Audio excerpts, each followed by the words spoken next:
Sir, आज हम लोग जिस विषय पर बात करने के लिए आए हैं, हमारा जो विषय था वो यूपीएससी परीक्षा की तैयारी के दौरान जो कोचिंग और संसाधनों का जो महत्व होता है, उस पे था। और जो दूसरा वाला हमारा टॉपिक था, वो ये था कि पुलिस सेवा में जो चुनौतियों का सामना आप कर रहे हैं, तो उसमें मानसिक और शारीरिक रूप से किस प्रकार से हम तैयार रहते हैं। तो इन दोनों विषयों के साथ सर हम लोग ये बातचीत करना भी चाहते हैं कि जो कोचिंग संस्थान का भी चल रहा है, जो ओल्ड राजेंद्र नगर में हुआ है, 1 साल पहले मुखर्जी नगर में हुआ था, तो इन सब को आप किस प्रकार से देखते हैं कि क्योंकि कोचिंग संस्थान भी इसमें एक रोल प्ले कर रहा है, दिल्ली सरकार भी है, एमसीडी भी है, तो आप इसको किस तरह से देखते हैं?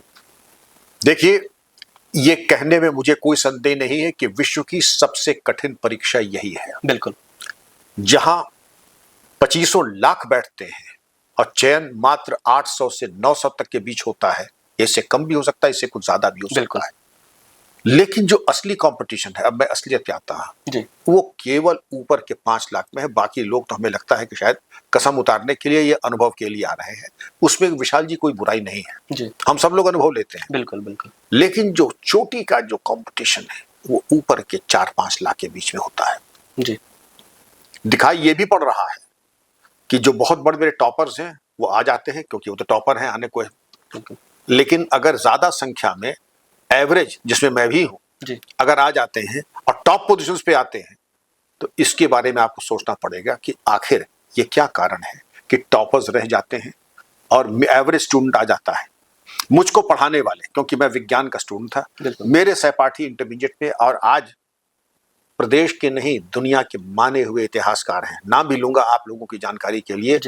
डॉक्टर नैमुर रहमान फारूकी मेरे भाई और दुनिया के माने हुए बिल्कुल। वो मुझे पढ़ाते थे। जब उन्होंने मेरी तैयारी देखी तो उन्होंने कहा कि तुम छोड़ दो, तुम्हारा कोई चांस है नहीं। वो पढ़ाते थे इलाहाबाद यूनिवर्सिटी में, हिस्ट्री प्रोफेसर थे, मुझे पढ़ाते थे क्योंकि हम लोग भाई की तरह थे। तो नैमुर रहमान फारूकी जब मेरी तैयारी की कि विक्रम तुम्हारी तैयारी बिल्कुल जीरो है, तुम छोड़, तुम अपना टाइम वेस्ट करोगे।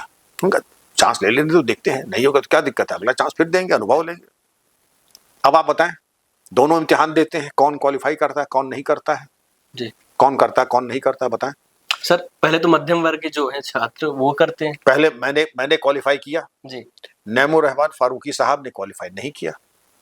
अब आप ये पूछिए कि क्या मेरा ज्ञान का स्तर प्रोफेसर फारूकी से ज्यादा था? कहां राजा भोज, कहां गंगू तेली, मैं उनके पैर की धूल न तब था न आज हूं। प्रोफेसर फारूकी के, वो माने हुए इतिहासकार भारत के, वो नहीं हुए। अब आप पूछेंगे तो फिर आप हो कैसे गए? ऐसा क्या था आप में नूर लगा था? ये आखिर के जो 9 महीने की मेहनत थी, वो मैंने तपस्या की थी। और हर बच्चे से मैं यही कहूंगा, पढ़ाई नहीं, ये तपस्या है।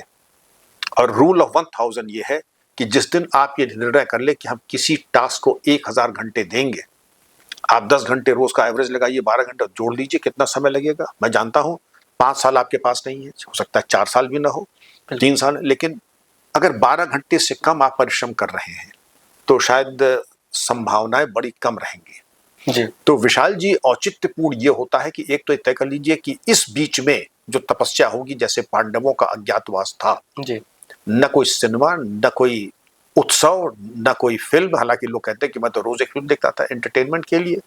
मेरा अपना अनुभव है कि मैं शिक्षा जगत में हूं, चांसलर हूं। आप एक फिल्म देखते हैं तो 3-4 दिन तक उसके गाने, उसके डायलॉग और उसके सीन आपके दिमाग में भरे रहते हैं और वो आपकी चिंतन शक्ति को प्रभावित करते हैं। तो बेहतर ये होगा कि अपनी स्लेट को जितना साफ रखेंगे उतना अच्छा है। आपका खान पान, आज आप हैं, आप दोनों विद्यार्थी रहे हैं, बिल्कुल। आप जरा पिज्जा खा के देखिए कि आपकी ग्रह शक्ति और स्मरण शक्ति कितनी कारगर रहती है।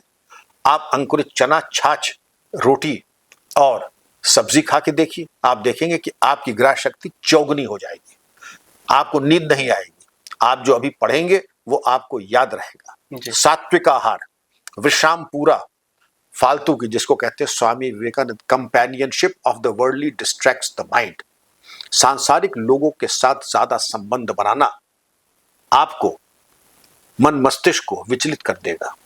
तो संसारिक व्यक्ति नहीं, स्वामी जी ने जो संकेत दिया वो सन्यासियों के लिए था, लेकिन आपसे भी मैं कह रहा हूं कि जीवन में तपश्चर्या रहे।